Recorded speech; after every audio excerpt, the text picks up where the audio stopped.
Hi friends, ఇది వామ్ పువ్వు, ఇది పప్పెర్మెంట్ పువ్వు అంటారు.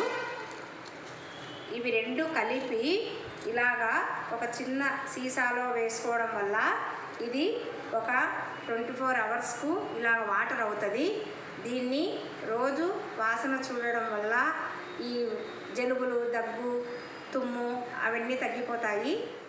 వామ్ పువ్వు, పప్పెర్మెంట్ పువ్వును మనము రెండు కలిపితే ఇలాగా లిక్విడ్ అవుతుంది.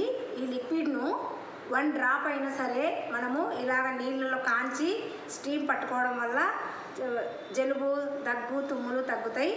1 డ్రాప్ అయినా సరే మీరు కణతలకు పుల్లతో తగిలించుకున్న కూడా చాలా బాగా వెంటనే తలనొప్పి తగ్గిపోతుంది. ఈ వామ్ పువ్వు, పప్పెర్మెంట్ పువ్వు సంవత్సరమైన ఇలాగే డబ్బాలో ఉంటుంది. మనం మూత తీయకుంటే, గాలి తీయకుంటే అలాగే ఉంటుంది. మనం అదే బయట పీల్స్ తెచ్చుకొని, ఒక పిల్ వచ్చేసి 5 రూపాయలు ఉంటుంది. వేపకాయ దొరుకుతుంది కదా, అది ఒక్కసారికి మనం ఉపయోగించుకుంటాము. ఇది అయితే మనము 1 ఇయర్ అయినా కూడా ఇలాగే ఉంటుంది. ఇది ఓన్లీ 10 రూపీస్కి వస్తుంది. 1 ఇయర్ పనిచేస్తుంది. కాబట్టి ఇది గమనించవలసిన విషయము. ఇది చిన్న చిట్కా, చాలా బాగుంటుంది. Thanks for watching.